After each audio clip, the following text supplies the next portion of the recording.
Ya puse, está grabando y ahí te paso Listo, ahí está grabando. Perfecto. Ahí te paso el comando. Bien. Hacer anfitrión.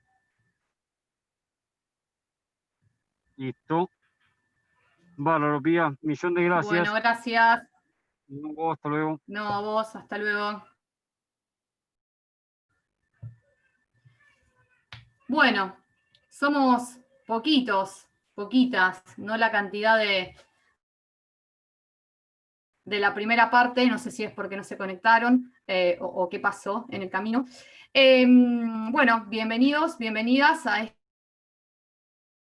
esta segunda parte, la parte final de la materia, una parte que por lo menos en lo personal tal vez es más entretenida o más dinámica porque van a ver que vamos a empezar a ver cuestiones que se vinculan con cosas que cotidianamente o diariamente escuchamos, leemos en diarios, en noticieros. Entonces eso hace que muchas de las cuestiones que vayamos a trabajar, a tratar, a interpretar, ustedes las empiecen a relacionar con hechos históricos, con cuestiones que acaban de enterarse que pasa en el país o que pasa en otros puntos del planeta. Así que por lo general suele decirse que esta segunda parte es un poco más entretenida, llevadera, en fin. A mí lo que en la distribución lo que me tocó son las bolillas 9 y 10, es decir, bolillas que remiten al Poder Ejecutivo. Es decir, conmigo los miércoles van a ver temas vinculados con este poder del Estado, con Poder Ejecutivo. Bolillas 9 y bolilla 10. Yo no sé si en el aula virtual ya se puede ver lo que tiene que ver con los PowerPoint o con material que subí en su momento. Si no se puede ver, si no está desbloqueado, me lo avisan, pero yo hoy entré y me pareció que estaba ya disponible para que ustedes lo puedan ver, pero cualquier cosa me dicen. ¿Por qué? Porque vamos a trabajar, como siempre, con PowerPoint, pero también hay lecturas complementarias, lecturas obligatorias, ¿sí? Así está armada por lo menos el trabajo de esta bolilla, que es la bolilla 9. Si se llega a interrumpir, porque vieron que no tengo una conexión muy estable de internet, así que si se llega a interrumpir en algún momento o se me escucha mal, me avisan y apago la cámara, porque se acuerdan que esto era una de las soluciones que habíamos encontrado en la primera parte. Tal vez apagando la cámara se escuchaba mejor. Si alguien me puede decir por chat si se escucha bien y demás, se los agradecería. Profe, así ya arranco con... Sí. no se escucha muy bien, así que estaría bueno que apagues la cámara porque ya como que se va trabando un poco. ¿No se escucha? Bueno, no me quieren ver, ok. No, hasta ahora escuché bien, pero bueno, A tuviste mí dos. como que se me está trabando, no sé. Bueno, pero no importa, Congelaste la la apago y total vamos a dar PowerPoint, así Dale, buenísimo. que, a ver. Creo que hay alguien que tiene el micrófono o no. No. Bueno.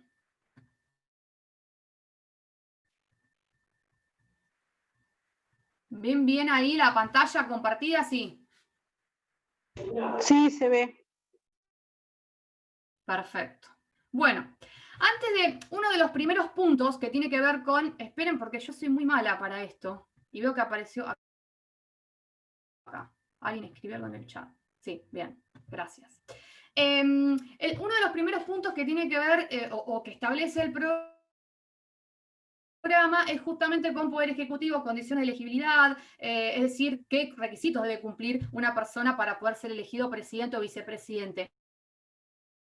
Pero estamos en bolilla 9, ¿sí? Bolilla 9, Poder Ejecutivo. Gracias. Al principio y claramente a modo de introducción, lo que nos propone el programa es que empecemos a adentrarnos en lo que es Poder Ejecutivo y particularmente Poder Ejecutivo y reforma del 94. Entonces vamos a empezar un poquito más adelante y después llegar a la reforma o por qué se considera importante hablar de la reforma del 94 cuando trabajamos Poder Ejecutivo. Podemos decir, y esto seguramente ustedes ya lo han escuchado, ustedes ya lo sabrán, que al momento o a la hora de distribuir el poder entre los distintos órganos de gobierno, podemos encontrar dos maneras de distribuir el poder en estos órganos de gobierno, que en un estado puro, en un estado ideal, se identifican con lo que tiene que ver el sistema parlamentario y el sistema presidencialista, ¿sí? El sistema parlamentario europeo y el sistema presidencialista norteamericano. El sistema, y digamos, haciendo una síntesis de sus características más salientes, cuando hablamos del sistema parlamentario, que digo parlamentario europeo y seguramente los remite a ustedes a distintos países de Europa, en esos sistemas, en esos gobiernos, el poder ejecutivo es colegiado. ¿Qué significa que es colegiado? Que no está integrado por una sola persona, sino que las jefaturas, hablo así, pero después van a ver que a medida que avancemos, estos conceptos los vamos a seguir tratando, pero en los poderes, el poder ejecutivo en los sistemas parlamentarios son colegiados, es decir, que están integrados por más de una persona. ¿Sí? Es decir, que las jefaturas, esas atribuciones que recaen sobre el ejecutivo, van a ser ejercidas por distintas personas. ¿Sí? Otra de las características particulares que tiene el sistema parlamentario es que entre los distintos poderes hay una especie de, se dice, de coordinación, de cooperación de poderes. Por oposición a este sistema parlamentario europeo, encontramos el sistema presidencialista norteamericano, y qué mejor hablarlo hoy, ¿no? Que estamos, o por lo menos en todos lados, estamos viendo noticias sobre las elecciones en Estados Unidos. El sistema presidencialista, que nace con la Constitución de Filadelfia de 1787, lo que propone es un poder ejecutivo unipersonal, es decir, una única persona es la titular de este poder del Estado. ¿Sí? Una única persona ejerce la titularidad del poder ejecutivo. Ya no es como ese sistema parlamentario donde más de una persona, donde están desdobladas las atribuciones, sino que en el sistema presidencialista esas atribuciones que nosotros vamos a conocer como jefaturas están concentradas en una única persona. De ahí entonces que decimos que el sistema presidencialista tiene un poder ejecutivo unipersonal. ¿Sí? Y la otra oposición, como dijimos que en los sistemas parlamentarios hay una coordinación o cooperación de poderes, en los sistemas presidencialistas se caracteriza la separación de poderes. Ay, acá acaban de hacer un chiste que me hizo reír. Me hizo perder el hilo. En los sistemas, entonces, presidencialistas hay separación de poderes, ¿sí? Es decir, tenemos poder ejecutivo, poder judicial, poder legislativo, ejecutivo y judicial.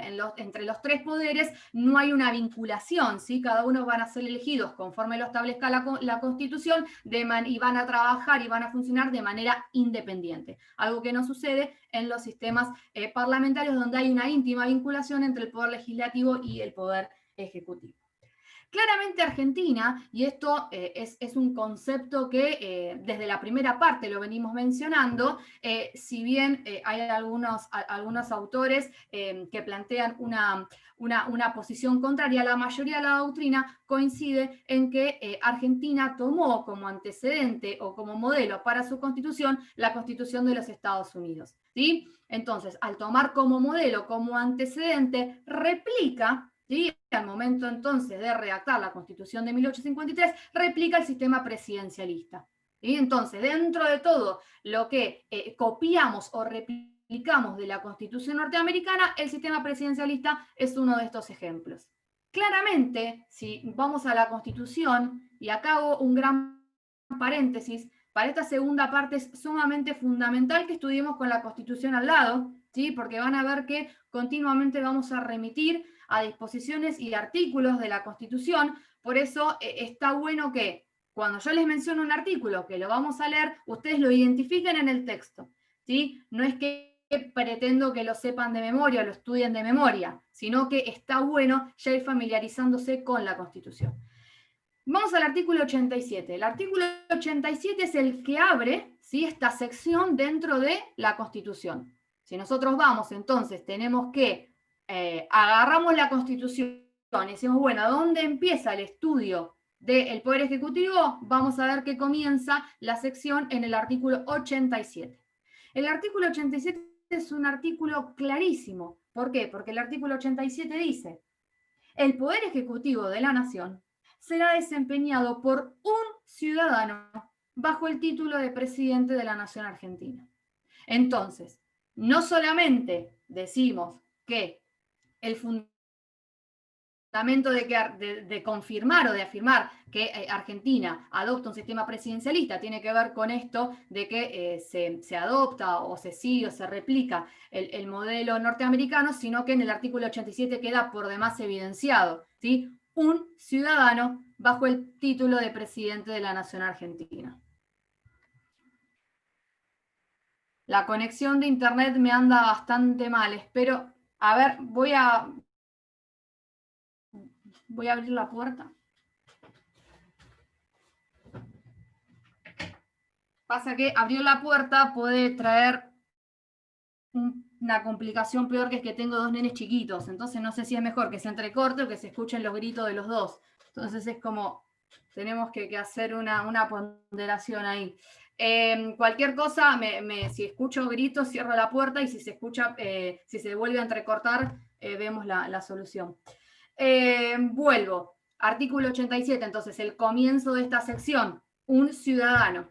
Entonces ustedes se preguntarán acá, y la pregunta es válida, porque ustedes dirán, bueno, pero cuando hablamos de poder ejecutivo, hay otros actores que dan vuelta o que giran, vamos a decir, en la órbita. ¿Por qué? Porque seguramente nos viene a la cabeza el vicepresidente, nos viene a la cabeza la figura del jefe de gabinete de ministros, de los ministros. Es decir, es válida el plantearnos que este artículo no se compadece con esas figuras que nosotros vemos que giran.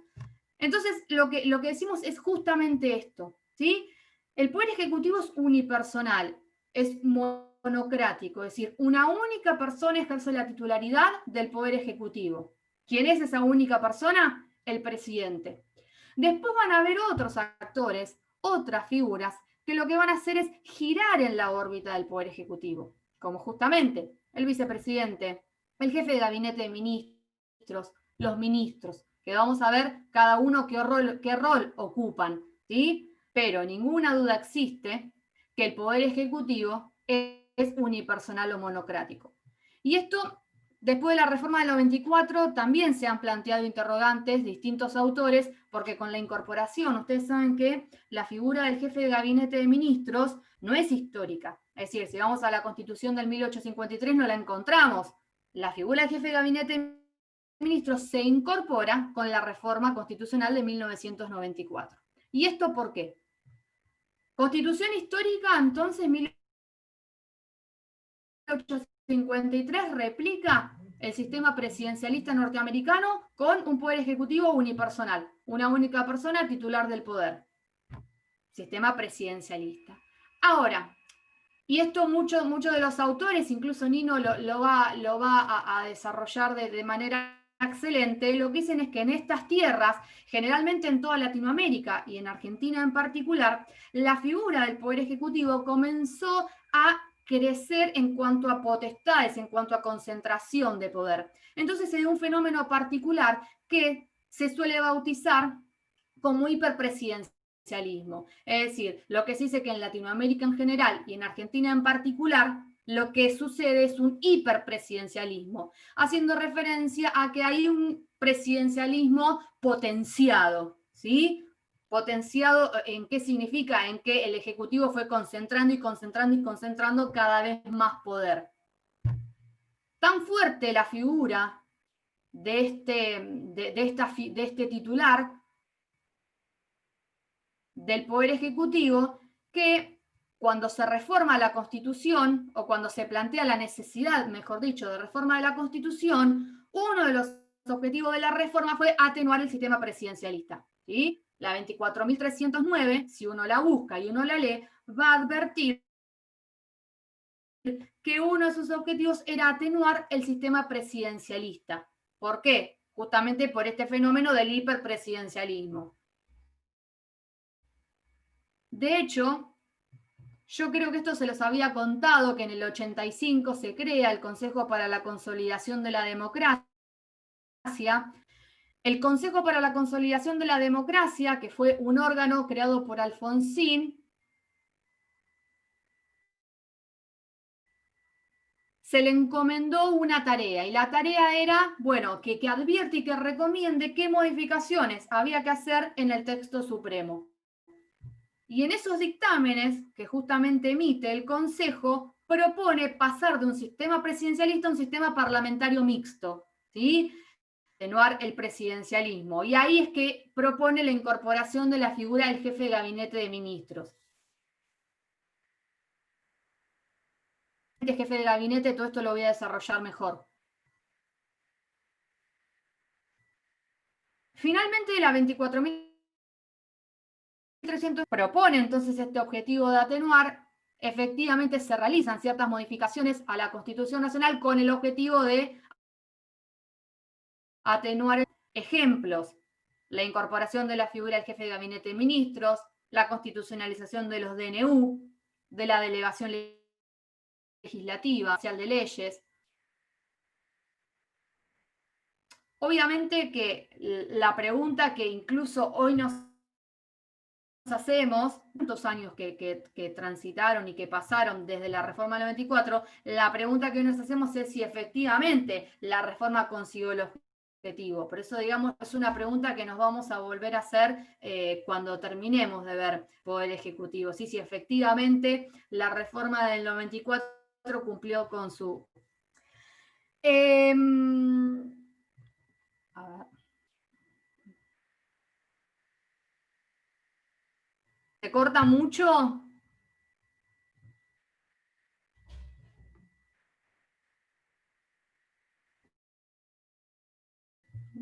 Bueno.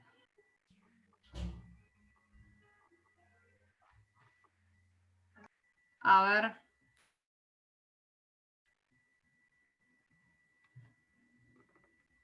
Bueno, a ver.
Bueno, a ver, voy a tratar, no sé. A ver, ahora abrí las puertas, me dicen ustedes si se corta o no. ¿Se escucha bien ahora? Hasta ahora sí. Bueno, Sí, hasta ahora sí. Cualquier cuestión me vuelven a decir. El tema es esto, que si abro las puertas, vienen los nenes, o sea, es como que traté de acomodar la casa para que llegue mayor señal de internet, pero bueno, no puedo prometer mucho más. Desde Alfonsín se cortó. Bien. Y, en mi caso, sí, Lo prácticamente que no les entendí nada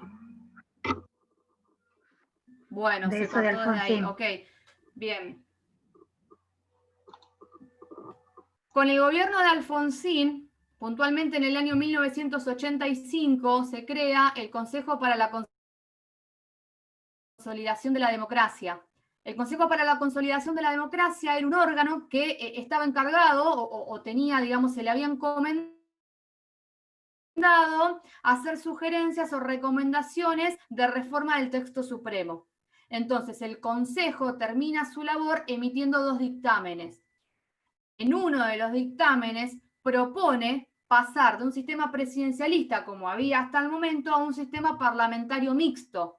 Y este sistema parlamentario mixto que propone el Consejo se corta internet. Se daba por medio de la incorporación de la figura del jefe de gabinete de ministros. ¿Se escuchó o se volvió a cortar? Porque me apareció un cartel. Hasta ahora se escuchó bien.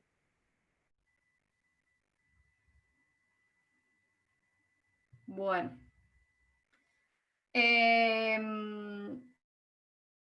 Esto de la virtualidad, la pandemia, la no presencialidad, los nenes en casa, es como un combo que está buenísimo. La virtualidad porque nos permite, digamos, continuar un cuatrimestre que de otra manera hubiera estado perdido, pero tiene estas cuestiones que son ajenas, ¿no? El tema de la conexión y demás. Lo que había, digamos, resumido o lo que había sintetizado antes de que se cortara la transmisión tenía que ver con que efectivamente la reforma de la ley 24.309 del guante plantea como uno de sus objetivos atenuar el sistema presidencialista, como había sugerido el Consejo para la Consolidación de la Democracia, y se realizan en la Constitución Nacional ciertas modificaciones teniendo en mira este objetivo, ¿sí? Ejemplos: la incorporación del jefe de gabinete de ministros, la constitucionalización de los DNU, de la delegación legislativa, de la promulgación parcial de leyes. Estos son ejemplos y formas del 94 con ese objetivo, el de atenuar el sistema presidencialista. La pregunta que nos hacemos hoy y que nos vamos a hacer en el último encuentro, porque ahí creo que la vamos a responder mejor, es si efectivamente la reforma cumplió con su objetivo. Es decir, si todas estas modificaciones que se hicieron en la Constitución alcanzaron el objetivo o ese deseo de atenuar el sistema presidencialista, que en mi opinión no se consiguió. ¿Sí? O sea, las propuestas creo que fueron, digamos, positivas, pero no se terminó de concretar esta atenuación por distintas circunstancias y particularidades que las vamos a ir desnudando a medida que avancemos. Cuando hablamos entonces de poder ejecutivo, sistema presidencialista. ¿Por qué? Sistema presidencialista, replicando el sistema norteamericano, poder ejecutivo unipersonal, poder ejecutivo monocrático, una única persona, ¿sí? Artículo 87, un ciudadano. Ahora bien, cuando hablamos de poder ejecutivo, si bien decimos entonces que una única persona lo ejerce, una única persona es titular, ¿sí? En el presidente, hoy Alberto Fernández, se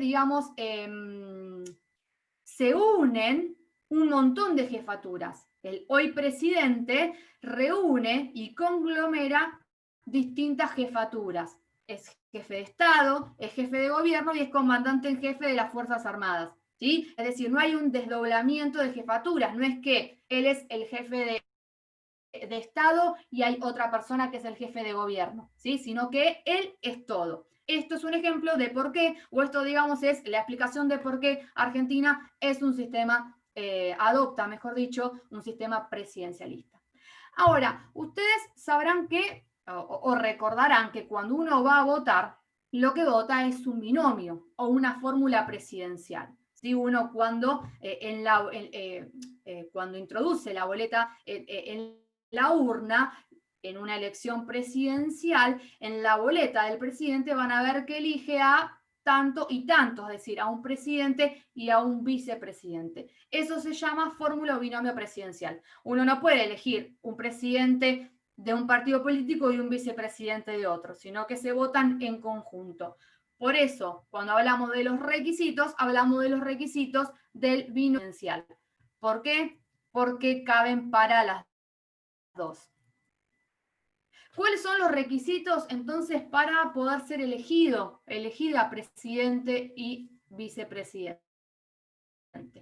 ¿A qué artículos nos remitimos? A los artículos 89 y 55, ¿sí? Estos dos son los artículos que tenemos que leer, que tenemos que saber cuando hablamos de condiciones de elegibilidad, es decir, requisitos para poder ser presidente y vicepresidente.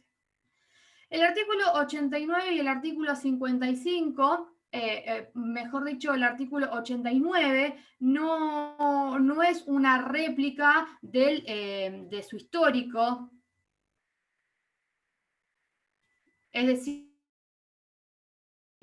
con la reforma del 94 se introdujo una modificación puntual.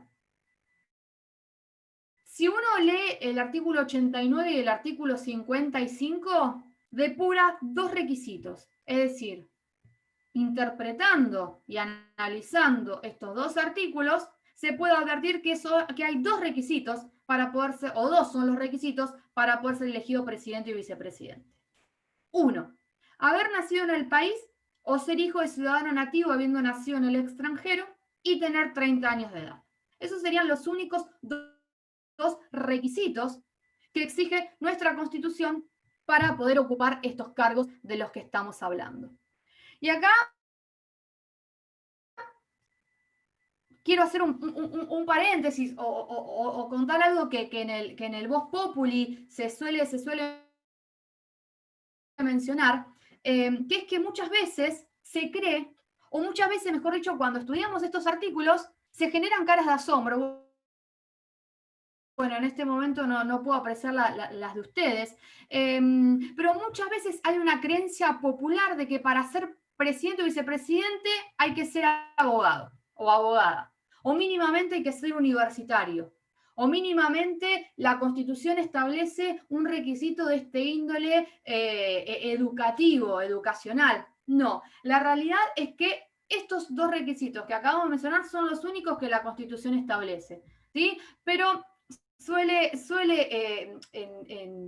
ya les digo, muchas veces cuando se comenta acá o en una reunión o donde sea, cuando salen estos temas, hay una creencia popular de que se necesita tener un requisito, ya les digo, el universitario es muy común y hay quienes creen incluso que se necesita ser abogado para poder ser presidente. Bueno, la realidad es que no, la Constitución solo establece estos dos: haber nacido en el país o en el extranjero, pero siendo hijo de ciudadanos nativos. Esto tiene un fundamento o una raíz histórica que se identifica con la época rosista, y era permitir que todo aquel que se había tenido que exiliar por cuestiones políticas y había tenido hijos en el exterior, esos hijos que nacieron en el exterior pero que eran de padres argentinos puedan acceder a los cargos de presidente y vicepresidente. Eso, digamos, es el fundamento histórico del porqué de este requisito. Bueno, y tener 30 años no amerita mayor explicación.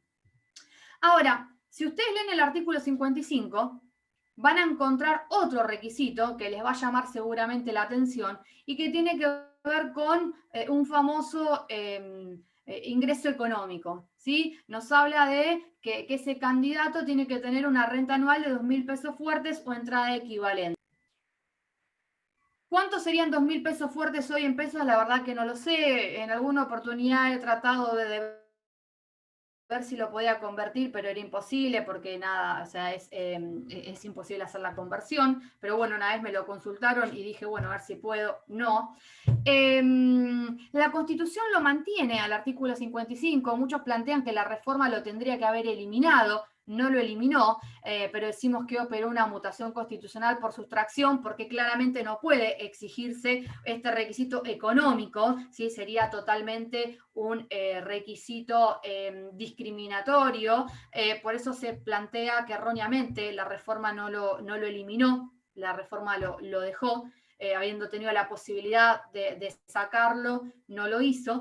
Pero también tiene un fundamento histórico, ¿sí? O sea, en su momento, cuando se incorpora este requisito, se pretendía, o mejor dicho, aquel que en el momento en que se incorporó este artículo, 1853, tenía este ingreso, ¿sí? Este ingreso anual de esta cifra puntual, claramente no era, digamos, el común denominador, sino que es un ingreso económico importante y esa persona que tenía ese ingreso económico aspiraba o podía aspirar o había concretado a aspirar a un nivel educativo superior de aquel que no lo tenía. Y claramente, sí, Silvina. Pensé que ibas a decir algo. Claramente, aquella persona entonces que tenía este ingreso de esta renta anual había podido acceder a un nivel educativo distinto del que no lo tenía. Y lo que se buscaba era eso, ¿sí? Era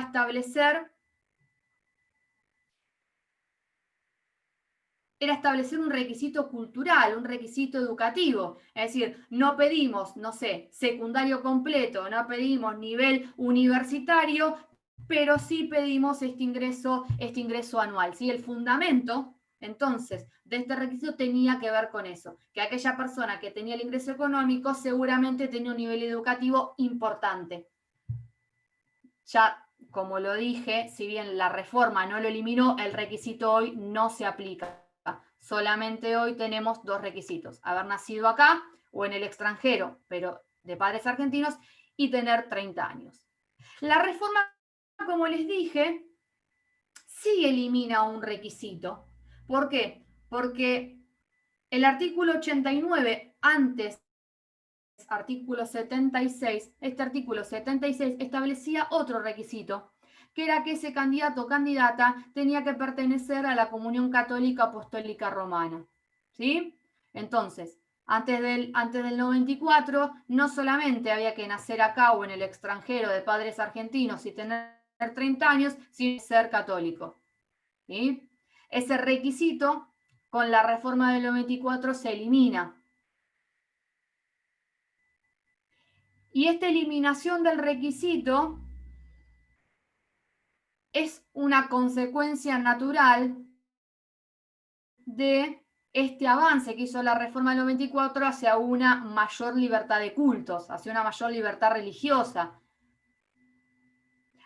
A ver, el artículo 2 no se modificó, ¿sí? Tampoco se podía modificar porque la primera parte no se podía tocar, pero la eliminación de este requisito se suma a esas otras modificaciones, como por ejemplo la eliminación del juramento religioso, que ahora lo vamos a ver lo vamos a ver a continuación, o por ejemplo ustedes recordarán que la Constitución histórica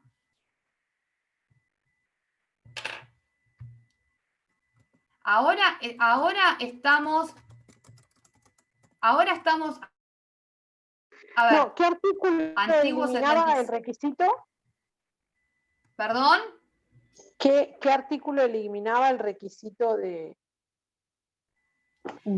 pertenecer a la religión? Los requisitos están en el artículo 89. Sí. Y En el que la Constitución eliminó- histórica estaban en el 76. ok. Gracias. No, por favor. Ustedes saben que la reforma del 94 pretendió avanzar en esta libertad religiosa, ¿sí? ¿Se acuerdan que una de las atribuciones del Congreso era convertir los indios al catolicismo? Ese inciso se removió lo que tenía que ver con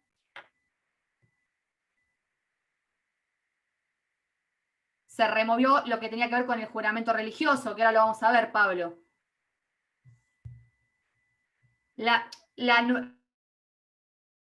A ver, el juramento religioso se elimina, por lo menos en el texto supremo. A ver, en la Constitución histórica, si uno va a lo que es hoy el artículo 93, el juramento establecía que había que jurar por Dios y los santos evangelios. Con la reforma del 94 se elimina esa referencia religiosa. Hay que hacer nunca más, o por lo menos el artículo 93 no replica un juramento justamente de este tipo, ¿sí? Pero antes, el juramento era religioso. Hay que jurar por Dios y por los santos evangelios, que tenía un cierto sentido porque te pedían ser, para poder ser elegido presidente, culto católico apostólico romano. Así que, digamos, era como que había una cierta lógica. Tenés que ser católico, tenés que jurar por Dios y los santos evangelios. Esas dos cuestiones, y entonces esto es un ejemplo de por qué se dice que la reforma del 94 pretendió ampliar la libertad religiosa. Otra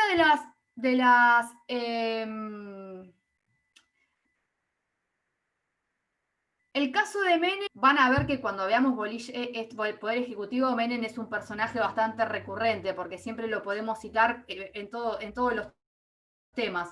El curioso, porque él es el presidente que mayor mandato tiene, porque ustedes no se olviden que Menem al poder con la Constitución previa a la reforma.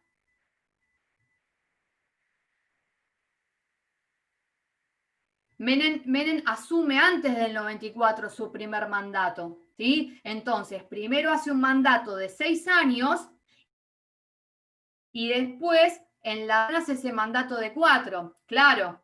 Por eso digo, siempre Menem en estos justo en poder, claro, por eso Cecilia, cuando vemos, ahora vamos a ver lo que tiene que ver con mandato, con reforma, pero bueno, Menem es un claro ejemplo de ser el presidente que más tiempo estuvo, ¿sí? Justamente por estos dos mandatos. De hecho, cuando veamos también reelección, ahí seguramente ustedes me van a plantear el pacto de Olivos. Bueno, hay varias cuestiones acá para mencionar que siempre terminamos en ese presidente. Otra de las cuestiones que se plantean cuando hablamos de requisitos para poder ser elegidos tiene que ver con cuándo se deben cumplir con esos recaudos. Es decir, cuándo los miembros o los integrantes del binomio postulante tienen que cumplir con estos recaudos o requisitos. La mayor parte de la doctrina va a decir que lo tiene que cumplir al momento de la elección, ¿sí? Esto lo dice Jiménez.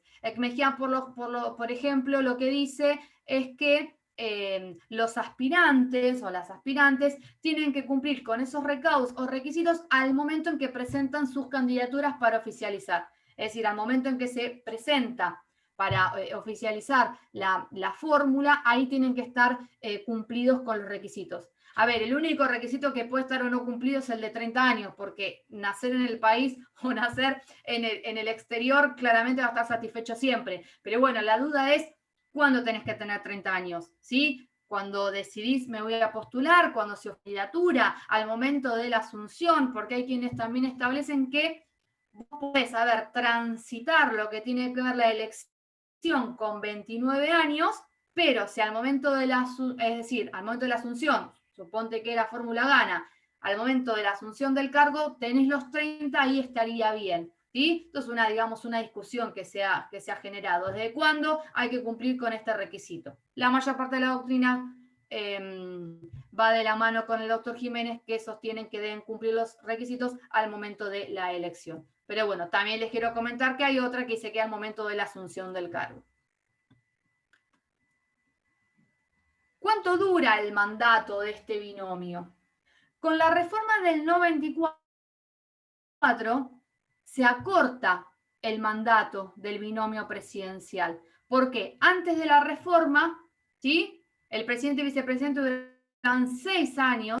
Con la reforma del 94 se reduce el mandato a 4. ¿Sí? Este plazo ya prefijado en la constitución del mandato también es otra de las características de los sistemas presidencialistas, ¿sí? El sistema presidencialista también se caracteriza por tener de antemano fijado la duración de los mandatos de estos cargos políticos. Presidente y vicepresidente duran 4 años. ¿Hay reelección? Sí. La Constitución establece en los artículos 90 y 91 que hay la posibilidad de una reelección inmediata por un solo periodo, ¿sí? Y acá está el famoso pacto de Olivos y el verdadero deseo o la verdadera, digamos, el trasfondo, ¿no? Muchos consideran el trasfondo de la reforma del 94, que era justamente permitir que el presidente del momento pueda ser reelecto. ¿Por qué? Porque la constitución histórica, es decir, la constitución previo a la reforma del 94, no permitía la reelección inmediata. ¿Cómo es esto? Permitía la reelección, sí, pero había que dejar pasar un periodo igual de 6 años. Entonces, una persona, ¿sí? Era elegida, gobernaba durante 6 años, tenía que dejar esperar 6 años y se podía volver a presentar. ¿Sí? Entonces, podía ser reelecto, sí, pero no de manera inmediata. Con la reforma del 94 se reduce el mandato de 6 a 4 años, pero se permite una reelección inmediata. ¿Qué quiere decir? Que aquella persona que había sido electa finalizaba el mandato y se podía volver a postular y podía volver a ser electo. Bien, entonces, antes 6 años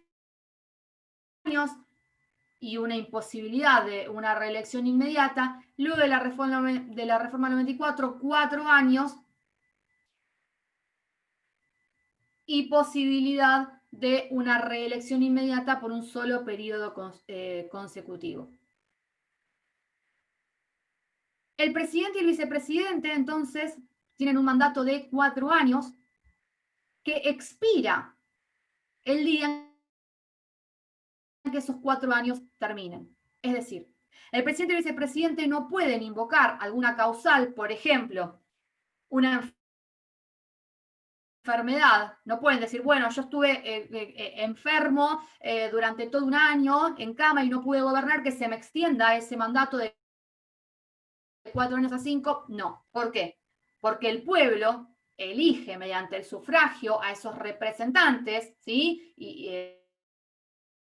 Para que los gobiernen, puntualmente en este caso, los elige para que ocupen los cargos de presidente y vicepresidente, y no podrían estas personas a los cuales el pueblo solamente les dio este mandato por esos 4 años, extenderlo, ¿sí? Entonces, presidente y vicepresidente cesan en su poder el día en que expira su periodo de 4 años. No pueden invocar ninguna causal para prorrogar ese mandato, ¿sí?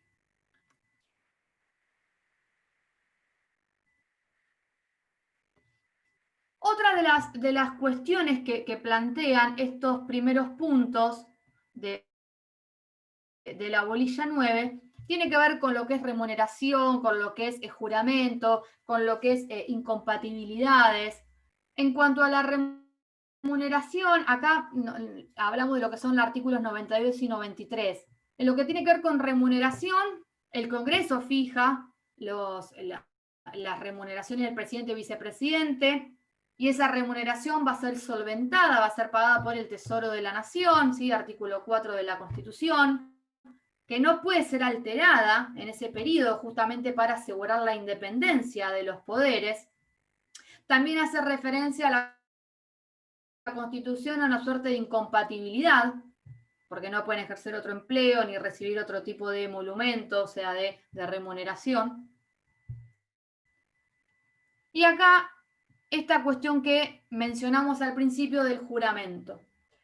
El artículo 93, y esto lo voy a leer, dice: al tomar posesión de su cargo, el presidente y vicepresidente prestarán juramento en manos del presidente del Senado y ante el Congreso reunido en asamblea. Asamblea legislativa es cuando las dos cámaras del Congreso están reunidas, respetando sus creencias religiosas, de desempeñar con lealtad y patriotismo el cargo de presidente o vicepresidente de la Nación y hacer observar fielmente la Constitución de la Nación Argentina. Primera cuestión que nos llama la atención entonces, eliminación del juramento religioso. Pero en la reforma del 94 el artículo hubiera establecido y jurará por Dios y los santos evangelios. Artículo 93 de la Constitución reformada, se respetan creencias religiosas.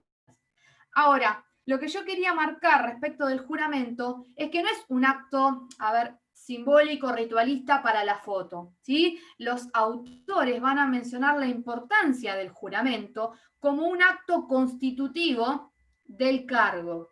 En otras palabras, para Vidar Campos, para Mejián, si no hay juramento, vamos a estar en presencia de un gobierno de facto, ¿sí? ¿Por qué? Porque para estos autores el juramento hace a la validez del título de iure del presidente.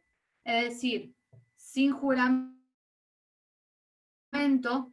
sería, o mejor dicho, con el juramento se otorga la validez del título del presidente y vicepresidente. ¿Sí?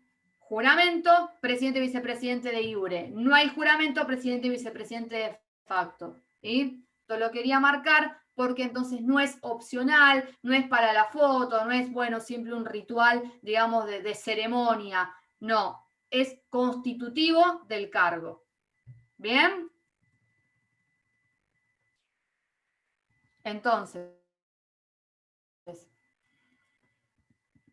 vamos a volver un poco para atrás. O no, vamos a terminar y después volvemos.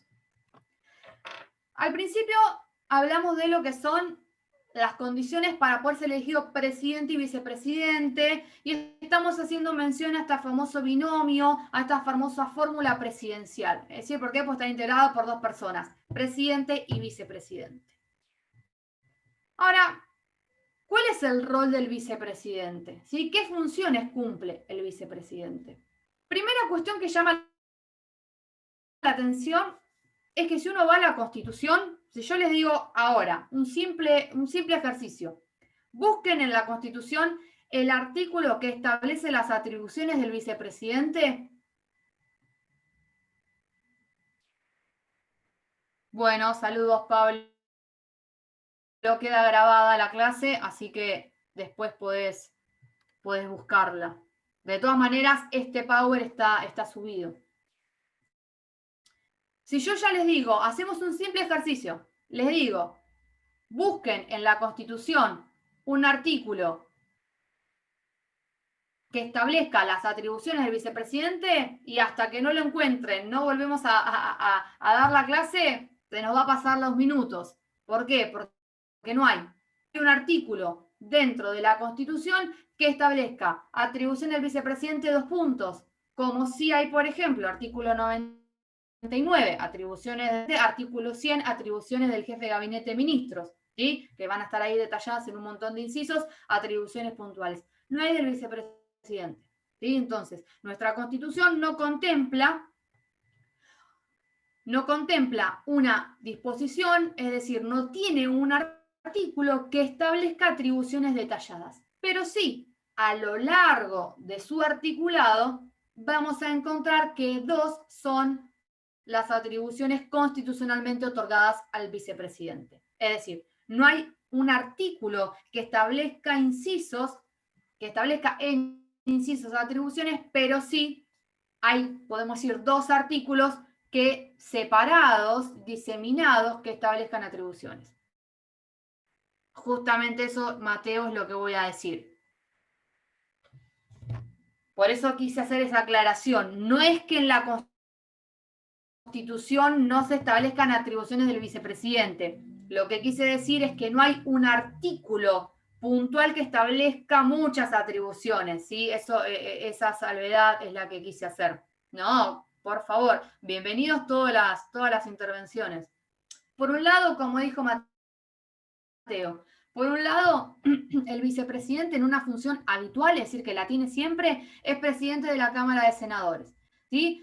El vicepresidente o vicepresidenta es la presidenta o el presidente de la Cámara de Senadores, con votos solo en caso de empate, ¿sí? Entonces, esa es la función que siempre tiene el vicepresidente. Por eso decimos que es una función efectiva y habitual.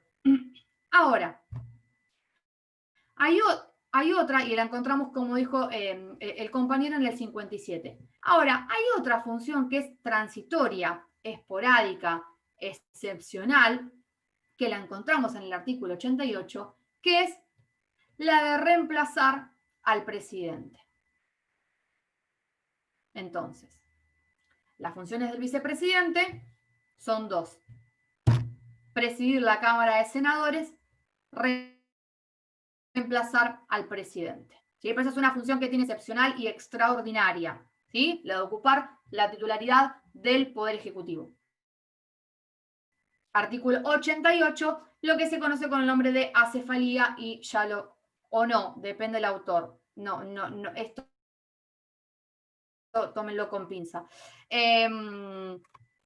Quedamos en que la función está transitoria, esporádica, excepcional, extraordinaria, es reemplazar al presidente. Acefalía es cuestionado o no. Volvemos, antes de pasar justamente a acefalía. presidente y vicepresidente, recaudos, requisitos para poder ser elegidos, 2, haber nacido en el país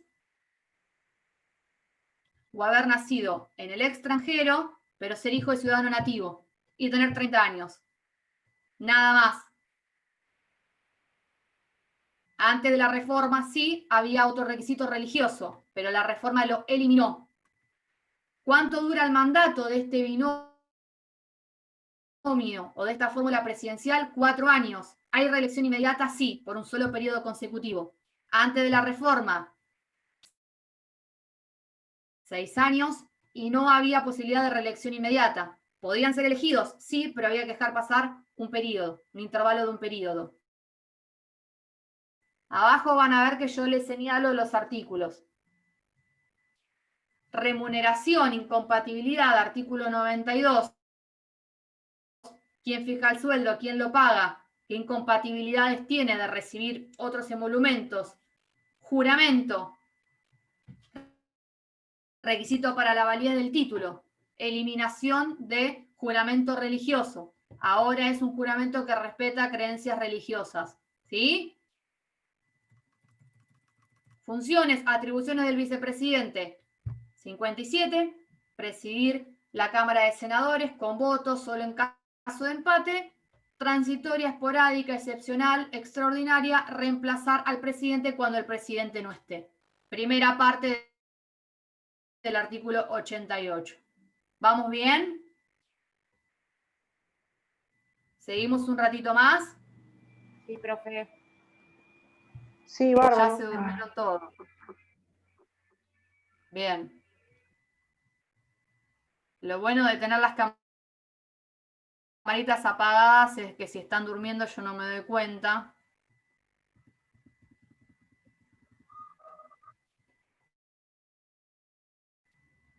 ¿Qué es lo que les dije recién? Recién tuve ahí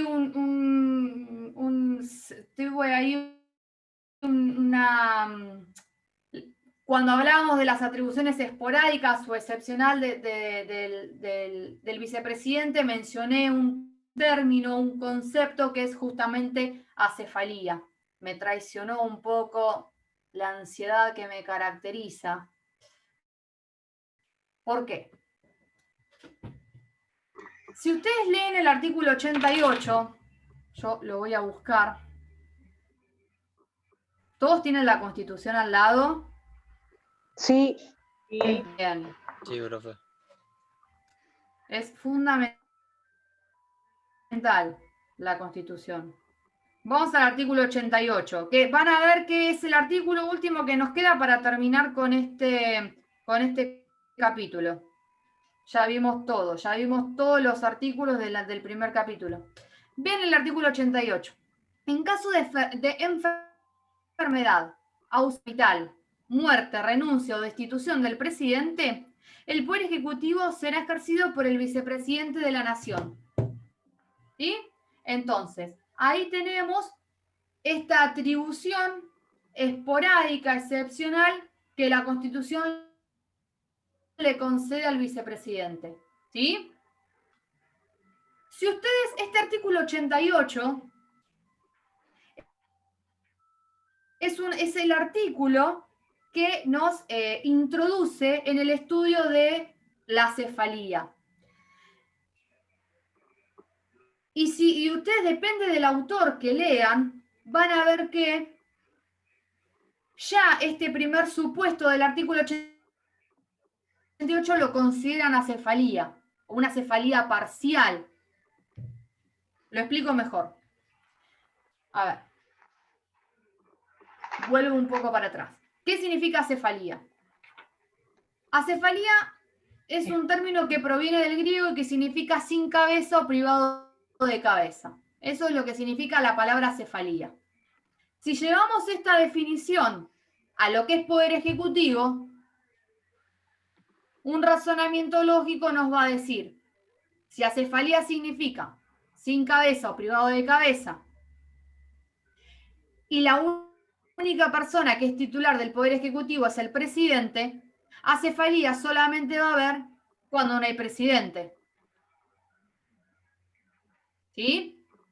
Entonces, para algunos autores, ya el solo hecho de que no haya presidente, ya sea que no haya porque está enfermo, ya sea que no haya porque renunció, ¿sí? O sea, no importa la causal. Pero para muchos autores, que no haya presidente ya es una causal de acefalía. Entonces, depende del autor que lean, van a ver que, para algunos, ya el primer supuesto del artículo 88 es acefalía. Ahora, el doctor Jiménez se hace otra pregunta. ¿Por qué? ¿Qué se va a preguntar? Está bien, va a decir. Acefalía sin cabeza o privado de cabeza, llevado al Poder Ejecutivo, sería cuando no hay presidente. La Constitución establece que es una atribución del vicepresidente reemplazarlo naturalmente como un movimiento de piezas de ajedrez. Es decir, cae la del presidente, pero lo viene a ocupar el vicepresidente. Entonces, no hay presidente, pero enseguida viene el vicepresidente a reemplazarlo. El poder está sin cabeza o privado de cabeza. No. No. No, porque lo suplanta el vice. Bien. Perfecto. Entonces, ¿qué va a decir el doctor Jiménez y la doctrina mayoritaria? Que hay acefalía cuando no hay ni presidente ni vicepresidente. Es presidencial. ¿Se entiende? Sí. Pero se supone que la cefalía es cuando no hay presidente, ya sea por muerte, por enfermedad, y que para eso, o sea, cuando no está el presidente, lo reemplaza el vicepresidente. Entonces, ¿por qué dice que hay acefalía?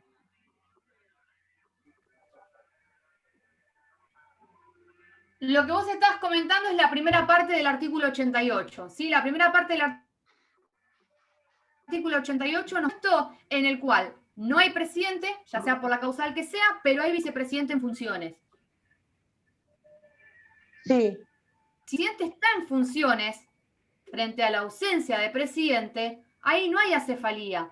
¿Por qué? Porque el vicepresidente va a ejercer esa atribución de ocupar el cargo de presidente. Entonces, el Poder Ejecutivo no quedó sin titular. Lo está ejecutando la titularidad otra persona, pero institucionalmente tenía la atribución. ¿Se entiende? Ahora, ¿qué pasa cuando no hay ni presidente ni vicepresidente? Ahí sí, tenemos nadie quien ejerza la titularidad. De todas maneras, es como les comenté. Eso fue lo que pasó en el 2001. Pero, perdón, pero si no hay presidente y no hay vicepresidente, ¿no se supone que es como correr, perdón por la expresión, pero es como correr una figura? Al no haber presidente, asume el vicepresidente, pero a su vez el vicepresidente deja vacante su lugar en el Senado, ¿no? Sí. Entonces, asume el primero que le sucede. No sé si estoy bien o es medio raro lo que estoy ¿Qué diciendo. asume en ese caso, profe? ¿En qué caso? De que el vicepresidente pase a ocupar el lugar de presidente. En la Cámara, el presidente del Congreso, ¿quién pasa a ser? No. Del Senado. El Congreso está compuesto por dos cámaras, Cámara de Senadores y Cámara de Diputados. El vicepresidente es el presidente de la Cámara de Senadores, que también tiene presidente provisorio.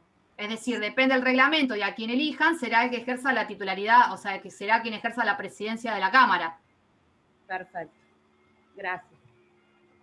De ahí entonces es por eso, como se van moviendo como si fueran piezas de ajedrez, que no hay acefalía. ¿A eso se refería el doctor Jiménez? A ver, acefalía, por lo menos, a ver, es lo que estoy marcando, por lo menos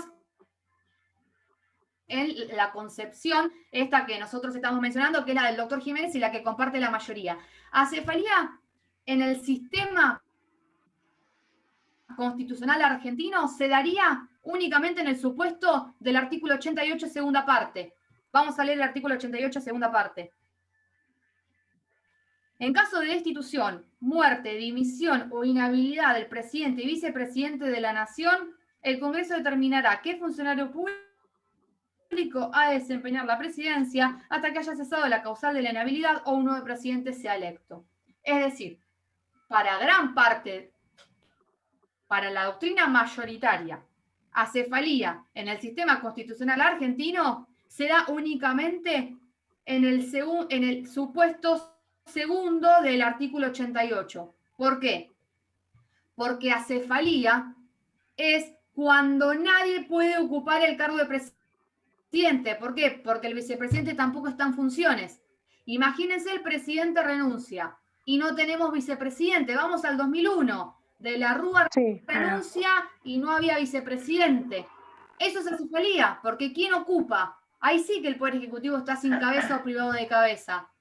Ahora, si hoy renuncia Alberto Fernández, ¿sí? Tenemos a una vicepresidenta. Entonces, Cristina Fernández asumiría la presidencia. ¿Se entiende? Entonces ahí el Poder Ejecutivo no estaría sin cabeza o privado de cabeza. ¿Por qué? Porque tenemos a un funcionario electo con una atribución constitucional para reemplazar a ese presidente que renunció. ¿Se entiende? Entonces, no hay acefalía si solamente si solamente cae la figura del presidente, pero tenemos un vicepresidente en funciones. ¿Se entiende? Sí, ahora sí. ¿Se entiende? De vuelta, entonces, el artículo 88 nos va a marcar dos supuestos. En el primero, la inhabilidad, o mejor dicho, en la primera parte del artículo 88, lo que plantea es cuando,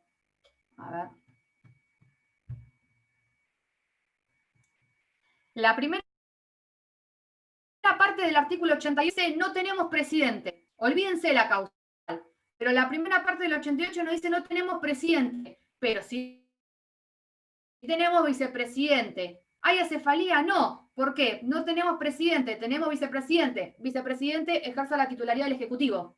Ahora, segunda parte del 88, no tenemos presidente, no tenemos vicepresidente, no tenemos nadie que ejerza la titularidad.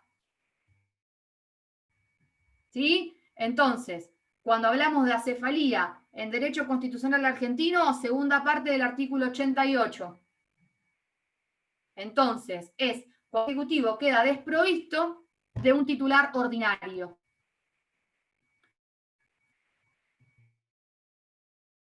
Ahora, si ustedes me escucharon bien o están leyendo el artículo 88, van a ver que en esta segunda parte de la disposición, van a ver que dice que cuando justamente no hay presidente ni vicepresidente, el Congreso determinará qué funcionario va a ejercer la presidencia. Y el 88 dio lugar a dos interpretaciones. Había quienes consideraban que si se llegara a plantear esta situación, es decir, una ausencia de presidente o vicepresidente, el Congreso se tenía que constituir con un colegio electoral extraordinario y elegir al funcionario público. Es decir, renuncia Alberto Fernández, renuncia Cristina Fernández, bueno, que el Congreso decida quién va a ejercer la presidencia. Eso era una de las intenciones que se le dio al 88. Sin embargo, había otros que decían no. Lo que está encomendando el artículo 88 es que el Congreso sancione una ley que nos diga qué hay que hacer en estos supuestos. Y esta es claramente la postura que prevaleció. No es entonces que frente a una ausencia de presidente y vicepresidente el Congreso par, sino que el Congreso lo que tenía que hacer es sancionar una ley. Y así pasó por primera vez en el año 1868.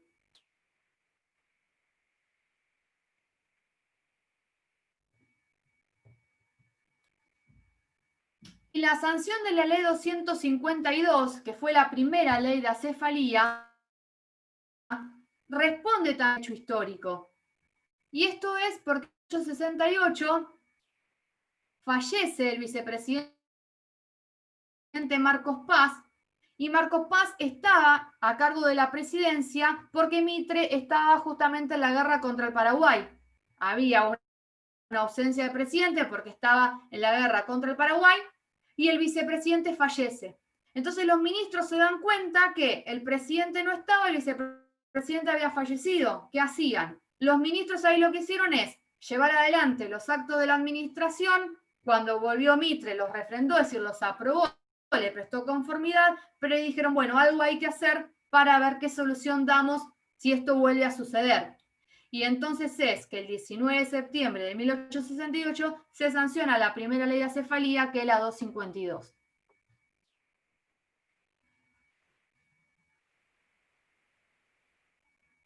La 252 establecía 2 etapas.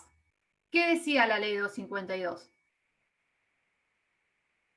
Si llegaba a haber una ausencia de presidente y vicepresidente, en primer lugar, el cargo iba a ser ejercido por un orden de sucesión.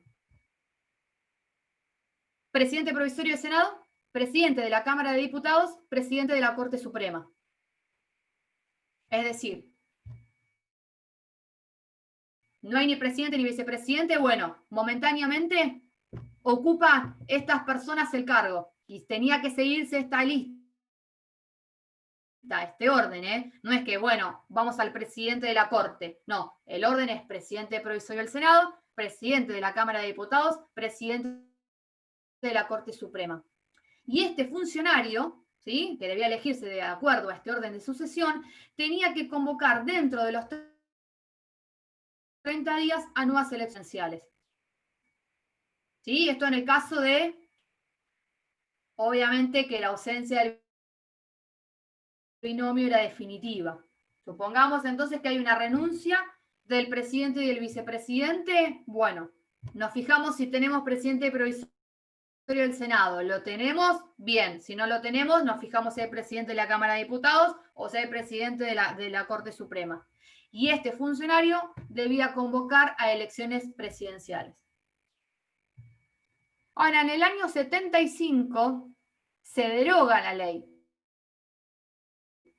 Y, o sea, deja de existir la ley 252 y se sanciona la ley 2972 en el año 75, que es una ley que con modificaciones es la que rige hoy.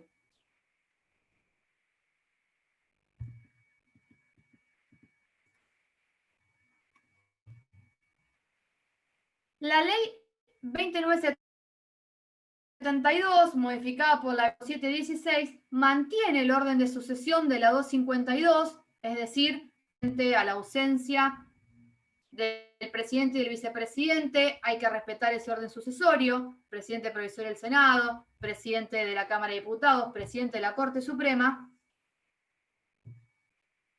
Pero lo que elimina la 2972 es la convocatoria de elecciones. Es decir, este funcionario, mejor dicho, que va a desempeñar transitoriamente el cargo, no tiene que convocar a nuevas elecciones, sino que ¿qué es lo que sucede en esta segunda etapa? El Congreso, reunido en Asamblea Legislativa, es el que debe nombrar a un presidente. Entonces, volvemos. La ley que rige hoy no establece una nueva convocatoria a elecciones, sino que lo que establece es que este funcionario que va a ser elegido en esta primera etapa de la ley, espera que el Congreso reunido en asamblea designe a un presidente. Ahora, el Congreso reunido en asamblea no puede designar a quien quiera, sino que la designación debe ser en un senador nacional, en un diputado nacional o en un gobernador de provincia, que cumpla con los requisitos del artículo 89 y 55. Volvemos.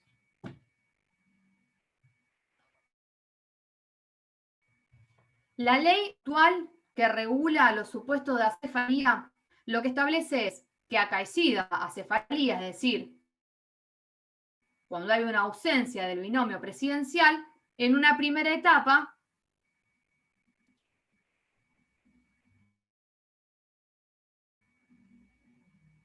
se elige a este funcionario, que tiene que ser presidente provisorio del Senado, o el presidente de la Cámara de Diputados, o el presidente de la Corte Suprema, como lo que establecía la 252, es decir, en esta primera etapa de la cefalía. Hay ausencia de presidente y vicepresidente, bueno, ¿quién va a ejercer ya la titularidad del Ejecutivo? Esta figura que establece el orden sucesorio. Ahora, este funcionario no tiene que convocar elecciones, sino que el Congreso, reunido en Asamblea Legislativa, va a designar entre los senadores nacionales, los diputados nacionales o senadores de provincia que cumpla con los requisitos del artículo 89 y 55 a un presidente. ¿Se entiende?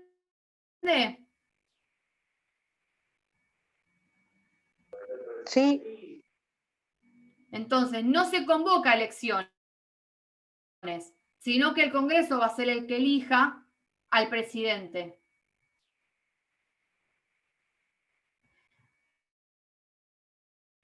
El tiempo justamente hasta que finalice el mandato de aquel que no lo cumplió.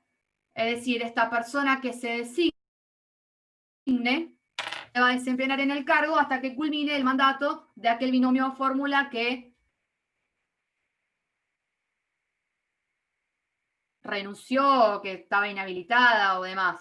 Es decir, tiene que completar, va a durar para lo suficiente para completar el mandato de aquella fórmula que ya no está. Profe, como pasó en el 2001. Bueno, y ahí vamos justamente y con esto cerramos. Exactamente. Con esto cerramos. Ustedes están viendo el Power, ¿no? Sí. Sí, profe, se ve. Ahí vemos Sí, que- sí, se ve. Bien, vamos con esto y nos despedimos. ¿Qué pasó en Argentina en los años 2001 y 2002? Renuncia el presidente del momento. El 20 de diciembre del 2001 renuncia el presidente de la Rúa. ¿Sí? ¿Se acuerdan? ¿Había vicepresidente o no había vicepresidente? No había. No, Bien. no había. Entonces, renuncia el presidente y ya había renunciado el vicepresidente. ¿Qué hay? Bien. Supuesto del artículo 88, segunda parte. Daría el Ejecutivo. ¿Qué pasa entonces? Asume interinamente la presidencia el presidente provisorio del Senado, Federico Puerta. Hasta ahí vamos todo bien. ¿Qué hace el presidente este interino? Convoca asamblea legislativa. Hasta ahí vamos entonces de acuerdo a lo que establece la ley. Ahora, la asamblea legislativa, lo que es la elección presidencial, imponer la elección del sistema de lemas, o sea, modifica, tiene que ver con el sistema electoral y designa presidente provisorio a Adolfo Rodríguez Sá. Esto les tiene que hacer ruido. ¿Por qué? Porque yo lo que les dije en la diapositiva anterior es que la ley vigente ahora y la que había anulado la nueva convocatoria de elecciones. ¿Sí? Entonces, la solución que adopta la Asamblea Legislativa no tenía por qué haber convocado nuevas elecciones, menos modificar el sistema electoral. Pero digamos, que se condice con la ley derogada, con la ley 252. Asume Rodríguez, pero bueno, esto no importó mucho porque hasta ahí renuncia Rodríguez Sá. Entonces, digamos, eso como que no se termina de concretar lo que había resuelto la Asamblea. Cuando renuncia Rodríguez Sá, asume la presidencia interina el presidente de la Cámara de Diputados, porque ya presidente provisorio del Senado no teníamos. Ven, acá se ve el orden historio. Camaño. Se reúne de nuevo la Asamblea Legislativa y la Asamblea Legislativa designa a Eduardo Duhalde como titular del Poder Ejecutivo, con cargo justamente para completar el periodo presidencial que finalizaba en diciembre del 2003, sin perjuicio que después se adelantaron las elecciones y demás. Pero ¿se entiende? Primero entonces, aplicamos el sucesorio y luego el Congreso reunido en asamblea designa a aquel presidente, o digamos, mejor dicho, designa a aquel funcionario para que complete el periodo presidencial de aquella fórmula y binomio que ya no está, pero esa designación que haga el Congreso tiene que recaer sí o sí sobre un senador nacional, diputado nacional, gobernador de provincia que cumpla con los requisitos del artículo 89 y artículo 55. ¿Sí? No va a poder ser un diputado de 26 años. ¿Sí? No va a poder ser sobre el jefe de gabinete de ministros. No, tiene que ser diputado nacional, senador nacional, gobernador de provincia. ¿Bien? Bueno, vamos a dejar acá porque es un montón lo que vimos. El miércoles que viene hacemos un repaso de todo esto y vamos a ver lo que tiene que ver con sistema de elección presidencial. ¿Sí? Todo esto creo que ya está en el aula virtual y si no ahora me voy a fijar y cualquier cosa me avisan. ¿Les parece? Sí, profe. Bueno, gracias. Muchas gracias, profe. No, gracias a ustedes. Gracias, profe, nos vemos. gracias. Gracias, Chao, chao. profe. Buena semana. Chao, chicos.